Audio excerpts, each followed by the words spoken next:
नमस्कार दोस्तों, और आप जुड़ चुके हैं बोर्ड एग्ज़ाम 2024 के लिए। तो मैं आज सांख्यिकी चैप्टर लेकर आया हूँ और इसमें आप जानेंगे माध्य के विषय में। तो चलिए देखते हैं माध्य होता क्या है। तो जैसा कि हमने बोर्ड पर लिखा है कि माध्य किसे कहते हैं, जब किसी श्रेणी के पदों को जोड़कर पदों की कुल संख्या से भाग देने पर प्राप्त मान माध्य, औसत या समांतर माध्य कहलाता है। अभी हम लोगों ने परिभाषा को देखा कि कैसे कहलाता है। इसका कुछ सूत्र है। माध्य बराबर, देखते हैं, सभी प्रश्नों का योग बटा सभी प्रश्नों की संख्या। देखिए, योग करने का मतलब होता है कि जोड़, यानी कि उन संख्याओं में जोड़ करना है। जैसे मान लीजिए यहाँ पर 7 है, 8 है, 9 है, 6 है, 8 है, 3 है और इसका माध्य ज्ञात करना है। तो हम कैसे ज्ञात करेंगे? देखिए, इस सूत्र के माध्यम से हम अवश्य ज्ञात कर लेंगे। लिखा हुआ है सभी प्रश्नों का योग, यानी कि ये जो पद दिए गए हैं, ये जो संख्या दी गई है, इन सबों को जोड़ देना है, आपस में जोड़ देना है। उसके बाद यहाँ पर लिखा है प्रश्नों की कुल संख्या। प्रश्नों की कुल संख्या कहने का मतलब होता है कि इनको गिनती करना। 1 2 3 4 5 6 है, यही हुआ। तो इसको हम जोड़ते हैं 7 8 9 6 8 3 और इनको हम गिनते हैं 1 2 3 4 5 6 नीचे लिख देंगे। उसके बाद हम जोड़ के इसको भाग दे देंगे। तो जो मान हमको निकलेगा, जो प्राप्त मान आएगा, उसी को हम माध्य औसत कहेंगे। इसको जोड़ते हैं 8 3 11 11 6 17 17 9 26 26 8 34 34 7 41 41 बटा 6, ये हमारा आंसर हो चुका है। हमने माध्य बना लिया, माध्य को हमने सीख लिया। और उसके बाद अभी हम चलेंगे इससे बड़े वाले फार्मूला में, यानी कि ये छोटे छोटे फार्मूला है जिसको आप भली भांति जानते होंगे। इससे बड़े वाला फार्मूला में हम अभी चलेंगे। बड़े वाले क्वेश्चन पर ध्यान देते हैं और देखते हैं कि अगर एग्जाम में आ जाए तो हम बनाएंगे कैसे। अगर आपको समझ में ना आए तो कमेंट जरूर करना है। ऐसे ही हम छोटी क्वेश्चन पर ध्यान दे रहे हैं, इससे भी बड़ी क्वेश्चन पर हम बहुत जल्द ही ध्यान देंगे। तो देखिए, हम लोगों के एग्जाम में दिया रहता है कि निम्नलिखित आंकड़ों का समांतर माध्य 14 है, तो P का मान ज्ञात करें। जैसे कहने का मतलब इस प्रकार से क्वेश्चन दे देता है और कहता है कि यहाँ पर जो P है, सब देखिए, आप ध्यान से देखेंगे, ये सब डिजिट है और यहाँ पर जो P है उसके जगह पर क्या होगा, इसको हमको ज्ञात करके बताना है। तो हम देखते हैं कि ज्ञात कैसे होगा। सबसे पहले बात को समझिए, जो x है, हम इसको x को ऐसे लिखेंगे और इसके नीचे उतारेंगे 5 10 15 20 और 25। इसको उतारने के बाद जो f है, इसको भी हम उतारेंगे और उसके बाद f और x को यहाँ पर गुना कर देंगे। f और x को क्या कर देंगे? गुना कर देंगे। पहले f वाले को उतार लेते हैं, उसके बाद हमको f वाला को जोड़ना होता है और उसके बाद fx वाला को हमको जोड़ना होता है। इसको हम जोड़ेंगे, बहुत ही आसानी से आप सीख जाएंगे, बहुत आसान से। पहले देखिए, बात को समझिएगा ध्यान से। ये जो x वाला है, इसको हम इधर करिए, नोट कर रहे हैं, देखिए इधर लिख दिए। उसके बाद जो f है, इसको हम इधर लिख दिए। उसके बाद क्या करना है, इस दोनों को आपस में गुना कर देना है। क्या करना है? गुना कर देना है। 7 5 35, 10 और p है तो 10p होगा। उसके बाद 15 8 120, इसको हमने गुना कर दिया है। आप सारे क्वेश्चन को ऐसे ही गुना कर दीजिएगा। उसके बाद इसको जोड़ेंगे और इसको जोड़ेंगे। 5 4 9 8 17 और 17 7 24 प्लस p, इसको जोड़ते हैं 360 प्लस 10p। अभी हम लोग प्रत्यक्ष विधि में चल रहे हैं।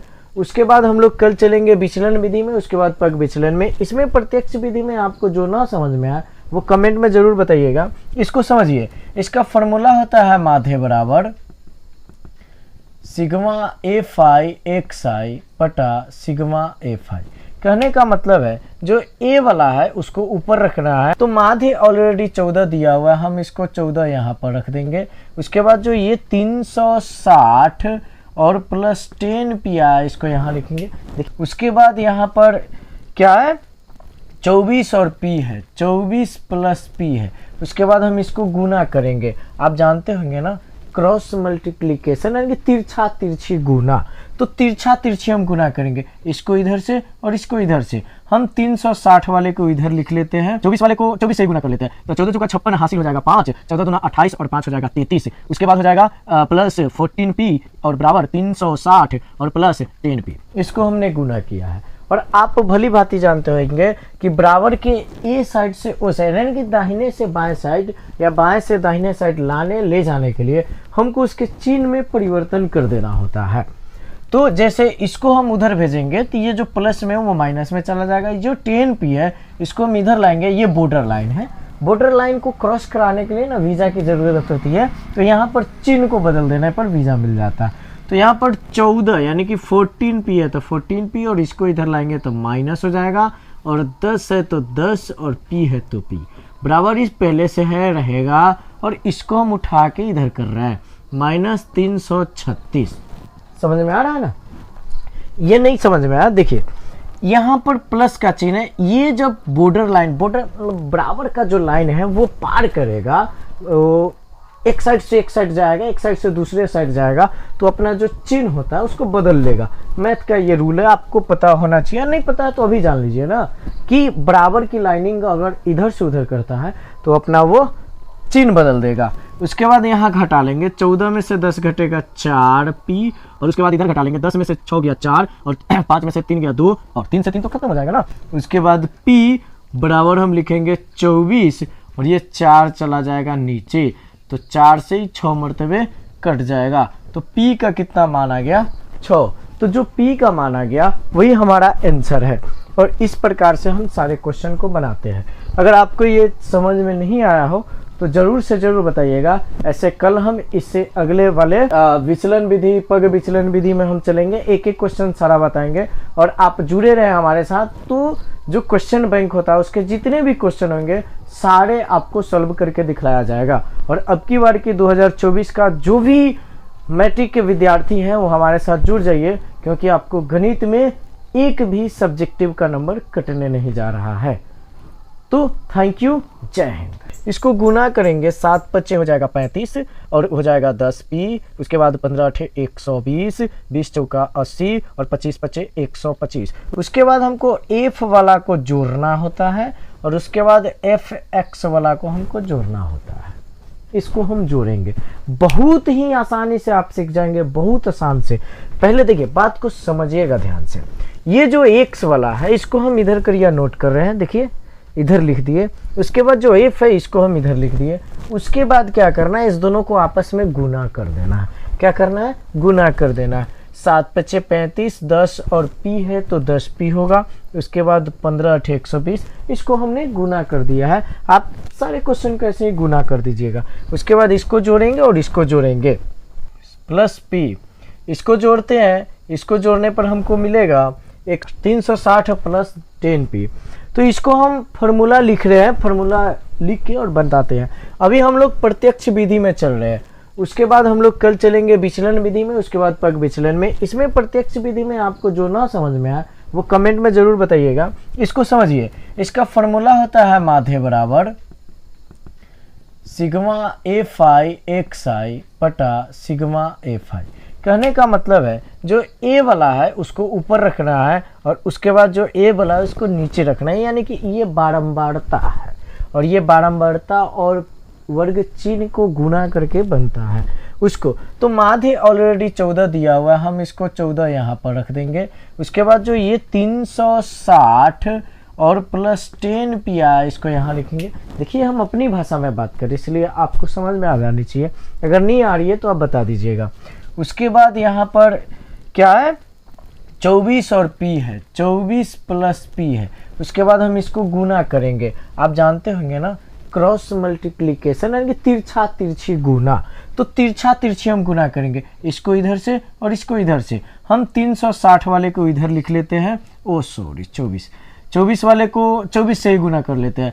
तो 14 चौका 56 हासिल हो जाएगा 5, 14 दूना 28 और 5 हो जाएगा 33। उसके बाद हो जाएगा प्लस 14p और बराबर 360 और प्लस 10p।